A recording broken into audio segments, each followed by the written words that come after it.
Hello மக்களே, welcome to daily tax. மகாநதியை பற்றின ஒரு அழகான அப்டேட் வந்து நேற்றுக்கு லேட் நைட் ஷேர் ஆச்சு. அதான் வந்துட்டு நான் இமீடியட்டாக ஷேர் பண்ண முடியல. எஸ்எஸ் மியூசிக் ஃபேன்ஸ் மீட்டில் நம்ம சுவாமி அண்ட் எல்பி ரெண்டு பேருமே சில விஷயங்கள்லாம் ஷேர் பண்ணியிருந்தாங்க. மகாநதி எவ்வளோ க்ளோஸ் டு த ஹார்ட் அப்படின்னு நம்ம காவேரியும் சொல்லியிருப்பாங்க. ஈவன் விஜயுமே வந்துட்டு இட்ஸ் நாட் ஜஸ்ட் வீக்கா, எல்லாருமே சேர்ந்தது தான் மகாநதி அப்படின்னு எல்லாருமே வந்து சுட்டி காட்டியிருப்பார். அதனால அவர் வந்து வீக்கான்னு இனிமேல் சொல்லாதீங்க அப்படின்லாம் அவர் சொல்லவே இல்லை. மகாநதின்றது வீக்கா மட்டும் கிடையாது அப்படின்றது தான் கொஞ்சம் ஸ்ட்ராங்காக மென்ஷன் பண்ணியிருந்தாங்க. வீக்காவோட சேர்ந்து எல்லாரையுமே செலிப்ரேட் பண்ணுங்க, பிகாஸ் ஈக்குவலா எல்லாரோட எஃபர்ட்ஸுமே இருக்கு அப்படின்றத அவர் வந்து அங்க நமக்கு நோட்டீஸ் பண்ணி காமிச்சாங்க. இந்த விஷயத்த நேற்றுக்கு ஒரு ஃபேன் பேஜ் வந்து எனக்கு ஷேர் பண்ணியிருந்தாங்க, ஒரு வீடியோ ஷேர் பண்ணியிருந்தாங்க. அதை பார்க்கும்போது அந்த யார் எடிட் பண்ணியிருக்காங்க அப்படின்னு பார்த்தீங்கன்னா, நான் தான் எங்கே விசிறி அப்படின்னு சொல்லிட்டு அவ்வளோ அழகான ஒரு எடிட், அவ்வளோ கம்ப்ளீட்டாக இருந்துச்சு அந்த வீடியோ பார்க்கறதுக்கு. அவங்களுடைய டைலாக்ஸ், நம்ம காவேரி அண்ட் சுவாமி அவர்களுடைய டைலாக்ஸ் எல்லாம் வந்துட்டு அப்படியே வச்சு அந்த மகாநதியோட ஹோல் ஃபேமிலியுமே இருக்கா மாதிரி ஒரு அழகான எடிட் பண்ணியிருக்காங்க. வேற லெவல்ல இருந்துச்சு. அவங்களுக்கு ஒரு ஸ்பெஷல் அப்ரிசியேஷன். அதை வந்து நம்ம சுவாமி அவர்களுமே லைக் பண்ணியிருக்காங்க. அது மட்டும் இல்லாமல் அந்த ஒரு பர்டிகுலர் வீடியோ ஏன்னா அவங்க பெருசாக லாங்காக ஒரு கேப்ஷனுமே கொடுத்துருக்காங்க.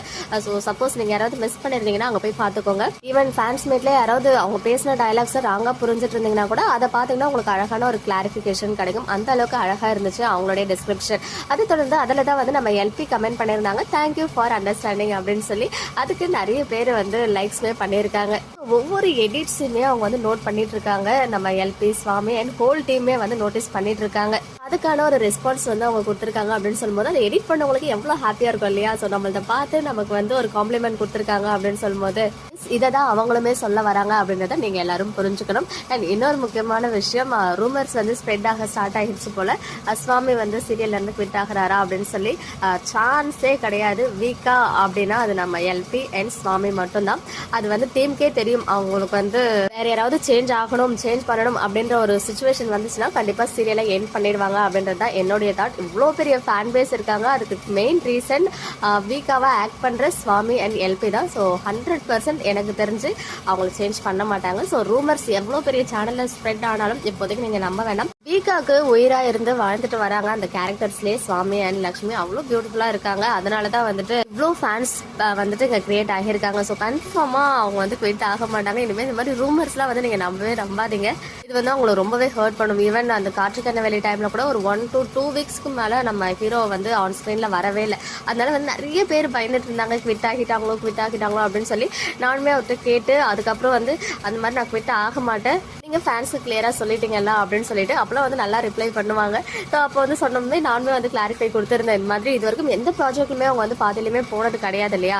ஸோ கன்ஃபார்மாக குவிட் ஆக மாட்டாங்க. ஸோ நீங்கள் யாருமே வந்து பயப்பட வேண்டாம். அந்த மாதிரி ரூமர்ஸ் எல்லாம் ஜஸ்ட் இக்னோர் பண்ணிட்டு ஃப்ரீயாக விடுங்க. பட் நேற்றுக்கு வந்து ஒரு சேட் சாங் வந்து ஷேர் பண்ணியிருந்தாங்க. அதனால கூட சிஸ்டர்னா எதையுமே வந்து நம்ம கனெக்ட் பண்ணிக்க கூடாது அப்படின்னு பார்த்தா இன்னும் எவ்வளோ விஷயங்கள் நம்ம கனெக்ட் பண்ணி பார்க்கலாம். அதெல்லாம் வந்து ஜஸ்ட் இந்த பிக்சருக்கு அவர் வந்து அந்த சாங் வந்து போட்டிருக்காங்க பேக்ரவுண்ட்ல. மற்றபடி அதுமே ஹிந்தி சாங் போல எனக்கு ஒன்றுமே புரியல அந்த சாங்லாம். இனிமே மகாநதி எண்டா, சுவாமிக்கு விட்டாராங்களா, எல்பிக்கு விட்டாகிறாங்களா, இந்த மாதிரி கொஸ்டின்ஸே கொஞ்சம் நாளைக்கு நீங்கள் அவாய்ட் பண்ணிடலாம். ஸ்ரீனி வந்து அவங்க வீட்டுக்கு போயிருக்காங்க போல, அதனால ஷெட்யூல் வந்து ஓவர் ஆகிடுச்சு அப்படின்றது நமக்குமே கன்ஃபர்மேஷன் கிடைச்சிருக்கு. பட் எந்த ஒரு பெரிய பிக்சர்ஸுமே ஷேர் ஆகல. பிரவீன் சார் வந்து ஃபைனலி நமக்கு ஒரு ஹாப்பியான பிக்சர் ஷேர் பண்ணியிருந்தாங்க. இந்த மந்த் 28 days தான் இல்லையா? சீக்கிரமா இந்த இது முடிஞ்சிடும். இன்னும் ஒரு 10 days தான் இருக்கு. ஒன்ஸ் அகைன் நமக்கு வந்து எம்என் ஷூட் ஸ்டார்ட் ஆகிடும். அடுத்த ஷெட்யூல் எப்படி போகுது அப்படின்னு பார்க்கலாம். பட் எனிவேஸ் இந்த பிட்வீன் இந்த 2 வீக்ஸ்க்குள்ள நமக்கு நிறைய மொமெண்ட்ஸ் வந்து காத்துட்டு இருக்கு. அடுத்தது என்னன்னு சொல்லிட்டு நிறைய இன்ட்ரெஸ்டிங்கான விஷயங்கள்லாம் வெயிட் பண்ணிட்டு இருக்கு. ஸோ அதில் நம்ம ஹாப்பியா என்ஜாய் பண்ணுவோம். ஓகே மக்களே, நெக்ஸ்ட் வீடியோவில் மீட் பண்ணுறோம். எக்ஸ்க்ளூசிவ் அப்டேட்ஸ்க்கு மறக்காம நம்ம யூடியூப் சேனலை சப்ஸ்கிரைப் பண்ணிக்கோ.